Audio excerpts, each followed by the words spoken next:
thank you very much to Daniel and to all the members of the project for inviting me to this very interesting seminar series. I shall talk of final causes in terms of teleological powers. I shall defend the idea that a certain sort of powers, namely teleological powers, may play all the roles that we typically ascribe to final causes. This work will be based on an article that I published some months ago in analytic philosophy. And well, there are some further issues I wish to investigate with respect to teleological powers, but I shall leave them for future work, especially the teleology of artifacts and also the connection between teleology and the notion of goodness and values. So in the first part of the talk, I shall set the stage by introducing a number that final causes according to Aristotle-inspired teleology are supposed to play. In the second part of the talk, I shall make a number of assumptions about powers, about the metaphysics of powers. I cannot defend all such assumptions here, but they will become useful when we'll turn to the third part of the talk, in which I shall distinguish between two different sorts of teleological powers, namely powers that act as final causes. Weakly teleological powers and strongly teleological powers. I shall introduce them and clarify them. In the fourth part of the talk, I shall briefly introduce and present 6 different accounts of teleological powers. And finally, in the last part of the talk, I shall show how teleological powers may act as final causes.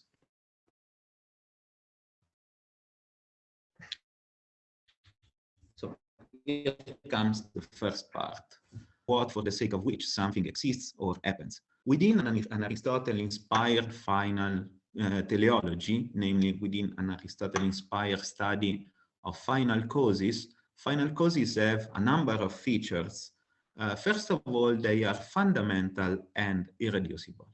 But by using the concept of fundamental, we can distinguish between 3 different ways in which final causes may turn out to be fundamental. They may be fundamental 1, insofar as their causal or explanatory role is irreducible to the causal or explanatory role of non-final causes. So they are irreducible causes, let's say.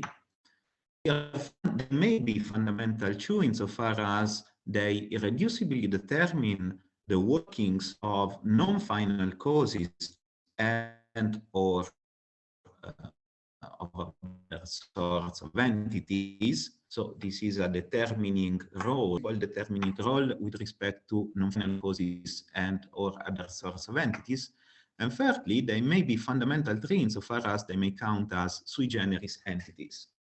It's not clear if Aristotle would have said that final causes are fundamental 3 because some of his final causes actually coincide with forms, but I shall leave these issues to historians of philosophy.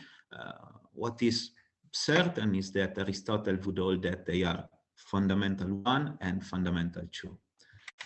Final causes are actually born by primary substances and only derivatively by other sorts of entities, for example, by processes. So the idea is that a certain process, a final cause, insofar as there is a certain primary substance which is involved in that process and which has that final cause. This means that they are derivatively ascribed to other sorts of entities besides primary substances. We can also distinguish, even if Aristotle doesn't draw this distinction, between ultimate G is ultimate if and only if everything is such that if it acts for the sake of G, there is no further goal G1, which is distinct from G, such that that thing acts for G1 by acting for G. On the other hand, a goal G is intermediate if and only if everything is such that if it acts for G, there is another goal G1 distinct from G, such that that thing acts for G1 by acting for G. And ultimate goals are taken to be essential to their bearers. I shall only be concerned here with ultimate and essential goals of primary substances. They may be one or more than one. So in principle, we can distinguish between monism and pluralism about ultimate and essential goals of primary substances. And so this will give rise to the 6 different accounts I shall present in the fourth part of the talk.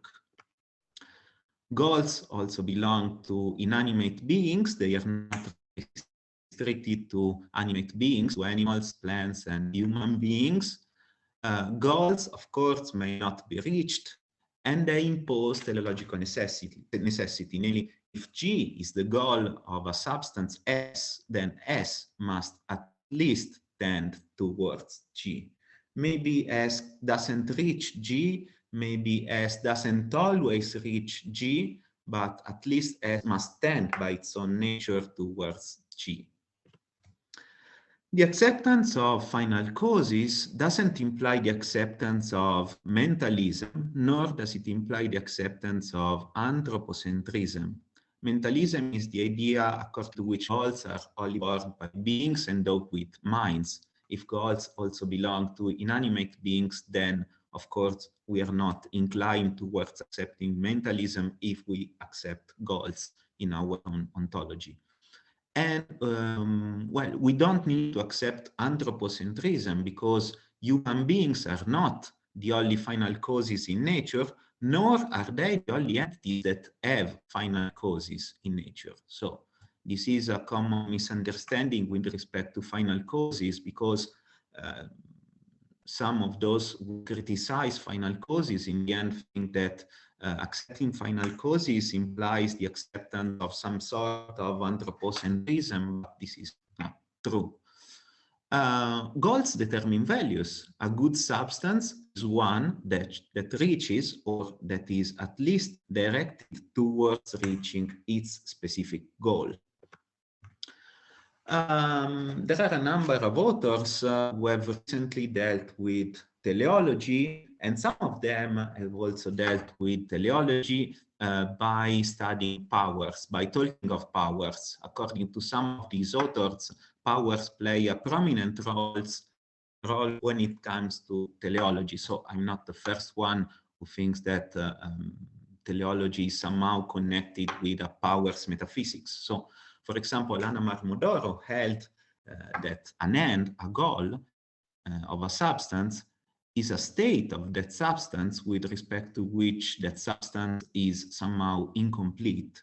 Whereas David Oderberg has argued that inorganic entities also have inorganic functions, so functions are not only restricted to organic entities, and finality in general is a sort of higher order property of the essential properties of a substance. So we have substances, we have their essential properties, and finality is an higher order property of those essential properties. It consists in the specific indifference, which is essentially born by those essential properties. Those essential properties make the substance directed towards a certain kind of manifestation, even if it is indifferent which value within a certain range of value that manifestation has.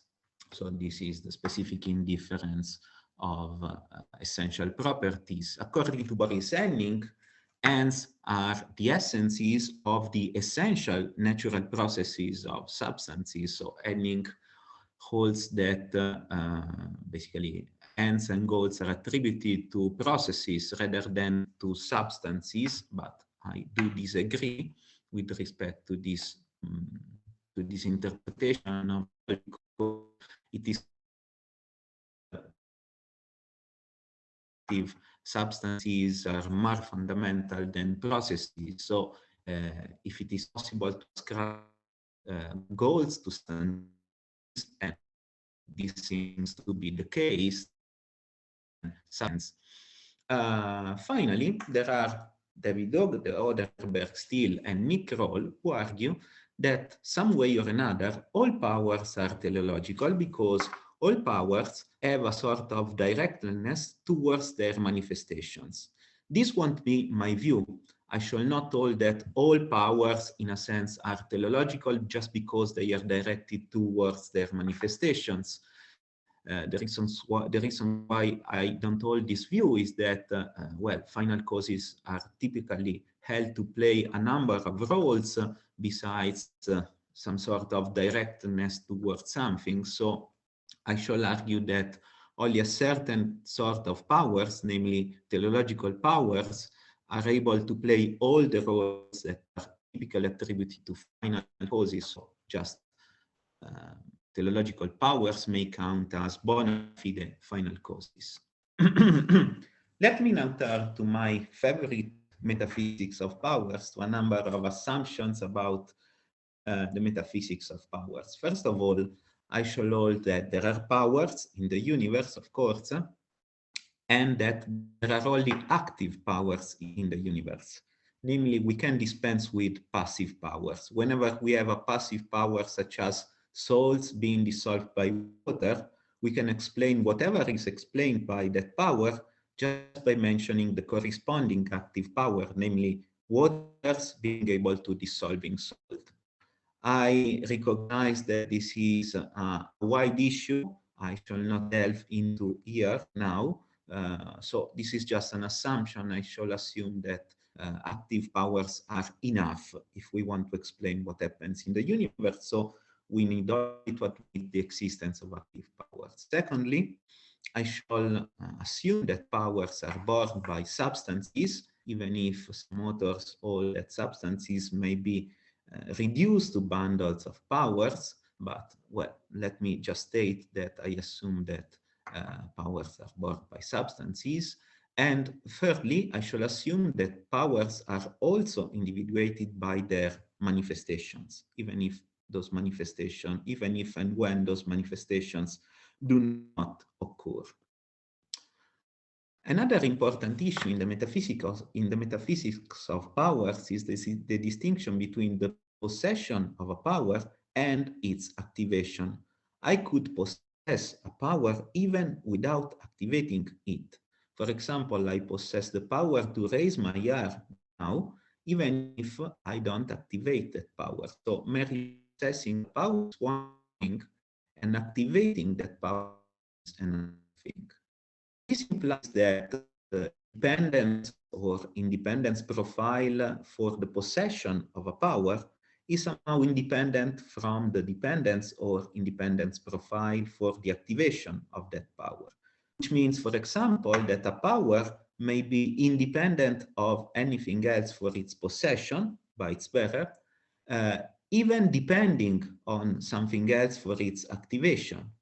Or it may be dependent on other entities for its possession, even without being dependent on any other entity for its activation. So the dependence or independence of a power for its possession is one thing. The dependence or independence of that power for its activation is another thing. This framework is compatible with the idea that a power which is possession independent may be always or often activated by its bearer. It is not necessary that a possession-independent power is inactive at some time or another. So a possession-independent power may be always active. And this framework is also compatible with the possibility that a possession-independent power may be not possessed necessarily alone. So a possession-independent power may always or often come together with further powers. So it's not necessary that it be possessed alone by its bearer. This framework is also compatible with the possibility that an activation-independent power may remain inactive at some time or another, and that an activation-independent power may always or often be activated together with other powers, even without depending on the latter for its activation. So an activation-independent power need not be activated alone, okay? And this will be very useful when we'll turn to strongly teleological powers and weakly teleological powers, as we shall see. I shall assume that there are also iterated powers, namely powers that have the possession of further powers as their manifestations. So for example, there could be the power to possess the power P1, which is another power. This is an iterated power. I shall assume that causal processes are the activations of active power.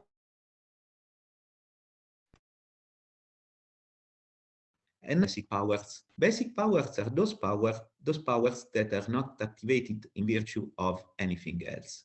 Namely, they are those powers that don't have activation conditions, conditions that guarantee the activation of that power. So for example, if I have libertarian free will, my decisions may be the result of the exercise of basic powers, because nothing guarantees that I make certain decisions rather than other decisions.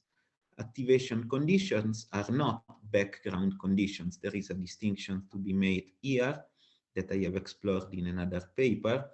Background conditions are just those conditions that must be met in order for power to be activated, whereas activation conditions are those conditions that somehow guarantee the activation of a power. So basic powers may well have background conditions, but they don't have activation conditions. On the other hand, there are non-basic powers, such as, for example, my raising my arm in virtue of deciding it. Non-basic powers are activated in virtue of something else, namely in virtue of the activation of other powers and or in virtue of the obtaining of specific conditions in the universe.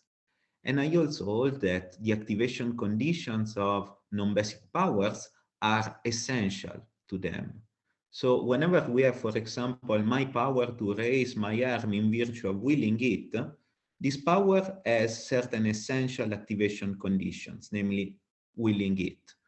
And this makes it different from the power to raise my arm in virtue of a compulsive behavior, which has another activation condition, namely compulsive behavior. I cannot defend this assumption here. It is just an assumption in this context, but basically the idea is that activation conditions being essential to non-basic powers make sense of the distinction between the causal processes those non-basic powers give rise to. Well, in the neighborhood of teleological powers, a number of authors have developed other sorts of views of powers and also causation. For example, Barbara Vetter argues that some pluralities of entities have joint powers, powers they exercise and possess together, whereas David Oderberg and Matthew Tugby wrote about organic powers, namely powers possessed by entities that account for the proper functioning of their parts, basically by organisms. And the concept of final causes is obviously connected with that of function, but I shall not explore this issue here because functions mostly concern the parts of organisms. So, Christopher Austin and Anna Marmodoro talked of structural powers, whereas Carl Gillett introduced matrices as a sort of determination relation exercised by wholes with respect to their parts. According to Gillett, wholes may make it the case that their parts possess certain new powers when they are part of those wholes, and this is what matrices amounts to. And I have also introduced on my own emergent powers. So I have argued in a number of papers that emergent powers are the entities to be primarily taken as strongly emergent in the universe. Emergent powers are powers that are roughly possessed in virtue of certain lower level emergence bases, but that cannot be activated by those lower level entities. Emergent powers need not be teleological. Teleological powers need not be emergent, because, for example, teleological powers in principle may also be possessed by entities without parts, but one power may be both emergent and teleological in principle. But the two concepts are somehow distinguished. Let me now turn to weakly and strongly teleological powers. So I shall present these two kinds of teleological powers and then clarify them. Well, these are weakly teleological powers. Weakly teleological powers are those powers that somehow ground the possession of all the other powers of a substance. As a matter of metaphysical necessity, P is a weakly teleological power of a substance S if and only if P is basic, namely it is not activated in virtue of anything else. P is essential to S, and all the other powers of S depend, for their being possessed by S, also or only on P's activation.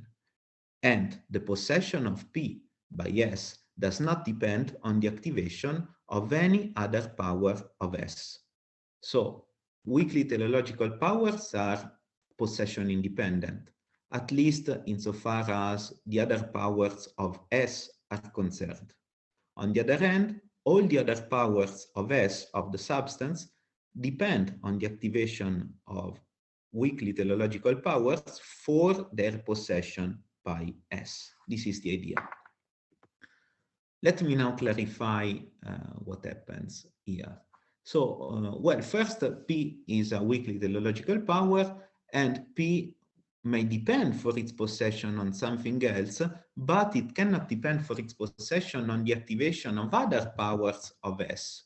So, for example, P may depend on the activation of the powers of the parts of S. So, thanks to the activation of the powers of the parts of S, a certain substance, S, possess P. But the possession of P does not depend on the activation of all of the other powers of S. So with respect to the other powers of S, P is possession independence.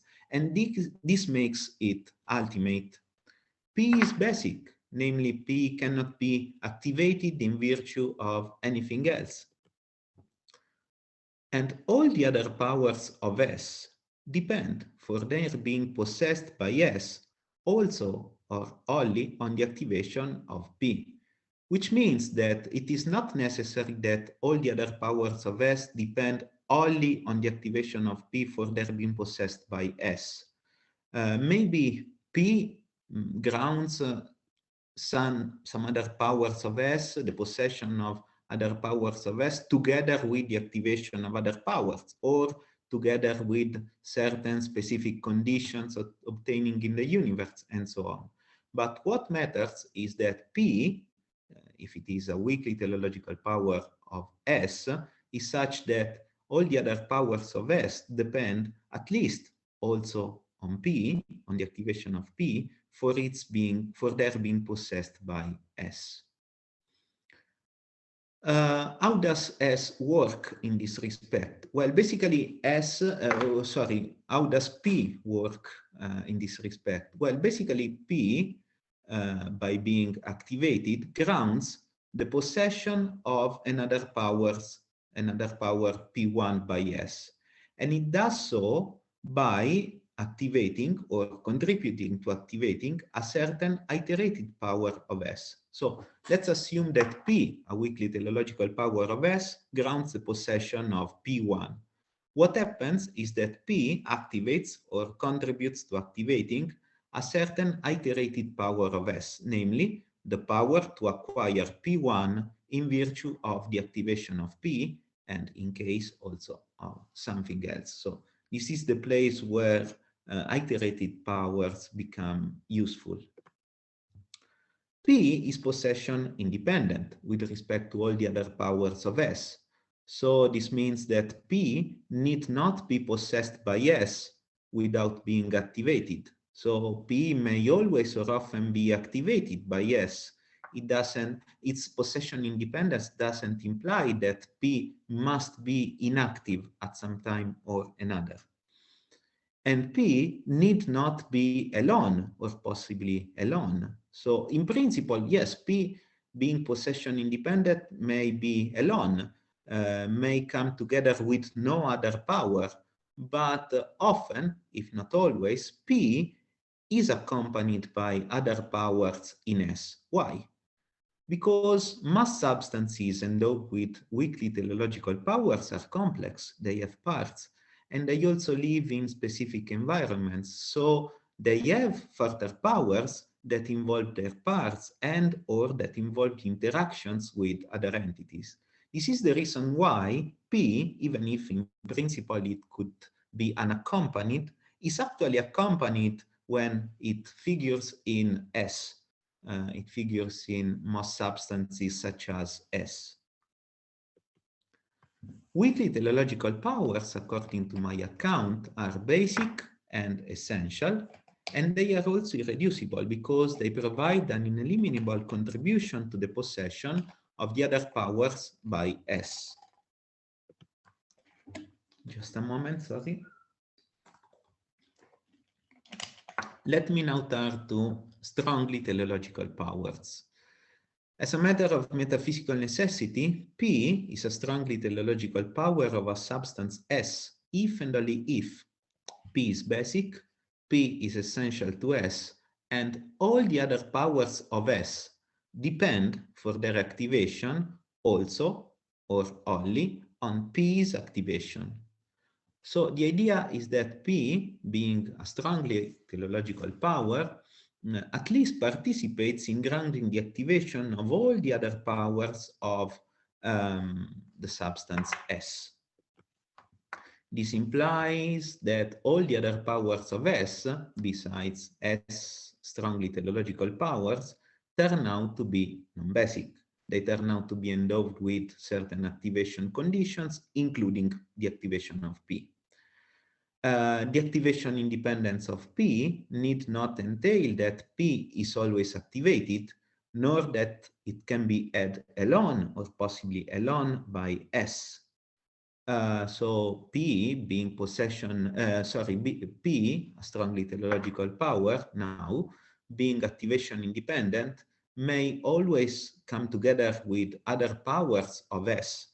But what matters is that all the other powers of S also or only depend for their activation on the activation of P. This is what is crucial for P's being a strongly teleological power. There is one further issue to be dealt with, which is the hypothesis of coincidence. Do weakly and strongly teleological powers coincide? Namely, is the hypothesis of coincidence true as a matter of metaphysical necessity and with respect to a certain bearer or type of bearers? For every power P of that bearer or type of bearers, P is a weakly teleological power if and only if P is also a strongly teleological power. Well, in principle, this may be true for most organisms and also for human beings, but this is an issue to be dealt with in other contexts and also with respect to further investigations into into ethics, for example, or also the philosophy of biology and so on. This is just an hypothesis. In principle, this may be true. This is compatible with my account, but I shall not try to decide here if the hypothesis of coincidence is true. But there is one objection. If the hypothesis of coincidence is true, all the non-teleological powers of a substance would get activated at the same times at which they get possessed. This seems to happen because the weakly teleological powers and the strongly teleological powers of a substance coincide. So whenever the weakly teleological powers of a substance ground the possession of all the other powers of the substance, they also ground their activation. And this is quite counterintuitive. So, because this would imply that all the powers that are not teleological of a substance turn out to be activated at the same times when they are possessed. To solve this objection, to deal with this objection, we should try to relativize the possession of a power and the activation of a power to distinct times. So the possession of a power is something which happens at a certain time. The activation of that power is something which could happen at another time. So by relativizing to distinct times, possession and activation, one can solve this problem. There is another objection against strongly teleological powers, more in general, and it is the following. Assume that P is a strongly teleological power of S. This implies, and that P is the only strongly teleological power of S. This seems to imply that whenever P is activated, then P activates all the other powers of S all at once. So, and this is quite counterintuitive. It is quite counterintuitive to all that all the powers, all the non-teleological powers of S are now to be activated at one and the same time when P is activated. In reply, one should point out that the activation of P is not enough actually to ground the activation of all the other powers of S.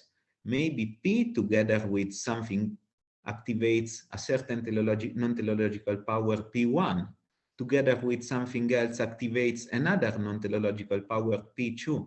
So in this respect, in order to avoid the activation all at once of all the non-teleological powers of S, we should try to argue that P needs something else and possibly distinct conditions in order to ground the activation of specific powers. So P just contributes to activating all the other powers of S, but it does so with distinct activation conditions with respect to distinct powers. We now have 6 different accounts of non-teleological powers, 3 accounts concerning weakly teleological powers and 3 concerning strongly teleological powers. So WTP, my definition of weakly teleological powers, is compatible with monism and with a certain version of pluralism, namely cluster pluralism. It is compatible with monism, namely with the idea that a substance has only one weakly teleological power, but it is also compatible with cluster pluralism, namely with the possibility that there is a cluster of multiple weakly teleological powers that together ground the possession of all the other powers of a substance. But in principle, we could also want to have another version of pluralism, namely non-cluster pluralism. According to non-cluster pluralism, a substance may have multiple weakly teleological powers. Some of them may ground the possession of certain non-teleological powers. Others may ground the possession of other non-teleological powers. But to have non-clustered pluralism, we should modify WTP and have WTP star, according to which we change condition 3. All the other powers of S depend for their being possessed by S on P's activation. We turn 3 into 5. At least some of the other powers of S depend for their being possessed by S on the activation of P. Let me now turn to strongly teleological powers. STP is compatible with monism and cluster pluralism about strongly teleological powers, namely with the idea that there is only one strongly teleological power for a substance, and with the idea that there is a cluster of multiple strongly teleological powers that together ground the activation of all the other powers of a substance. In order to have non-clustered pluralism about strongly teleological powers, we should have a new version of STP, namely STP star, according to which P is a strongly teleological power of a substance S, if and only if P is basic, P is essential to S, and at least some of the powers of S depend for their activation by S on the activation of P. This is the only definition of strongly teleological powers which is compatible with non-cluster pluralism about strongly teleological powers. And so we have 6 different accounts of teleological powers. Let me finally turn to how teleological powers play the roles that we attributed to final causes. Well, first of all, teleological powers are fundamental one. Their causal or explanatory role, namely grounding the possession or the activation of other powers, is not played by anything else. They are also fundamental too, because weakly teleological powers irreducibly determine the activation of certain iterated powers, leading to the possession of further powers by their bearers, whereas strongly teleological powers irreducibly determine or contribute to determining the activation of the other powers of a substance. But they are also fundamental three, because teleological powers are sui generis powers. They are a certain kind of powers.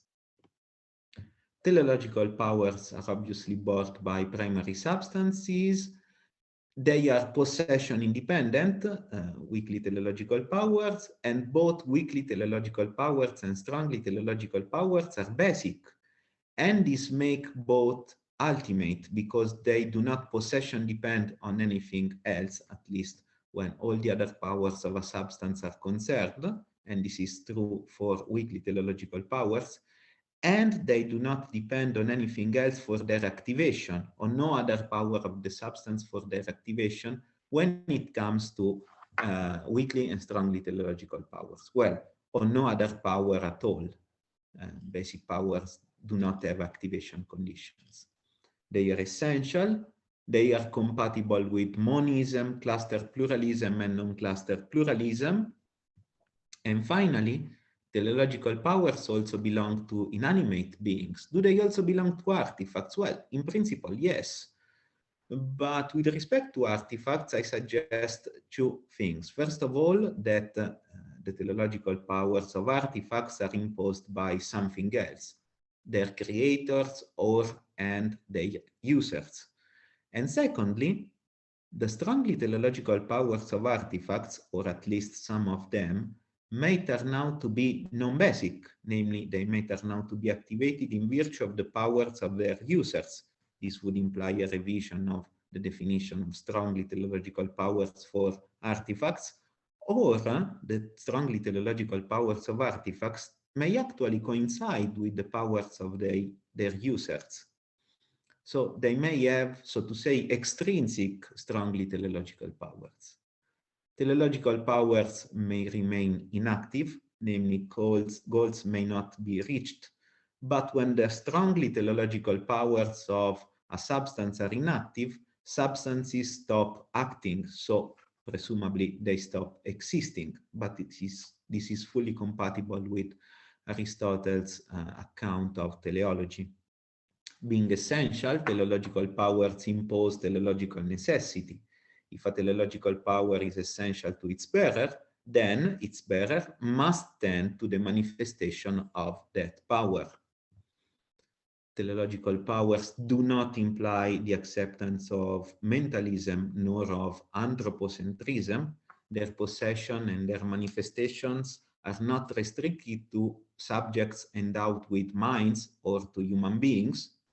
Teleological powers are connected with values, so this point should be explored to a larger extent. The intuition is that with respect to strongly teleological powers, the more they are activated, the more the essence of something, of their bearers, is realized, and the better that thing is. With respect to weakly teleological powers, we can say that the more they are activated, the more their bearers can do, because the more powers they turn out to possess, the more the essence of that thing is realized and the better that thing is. These are just intuitions because the connection between teleological powers, values, and goodness should still be explored, but this is at least the general framework within which I wish to conduct further research. So thank you very much for your attention, And I'm open to all questions and, of course, objections to my own account. Thank you.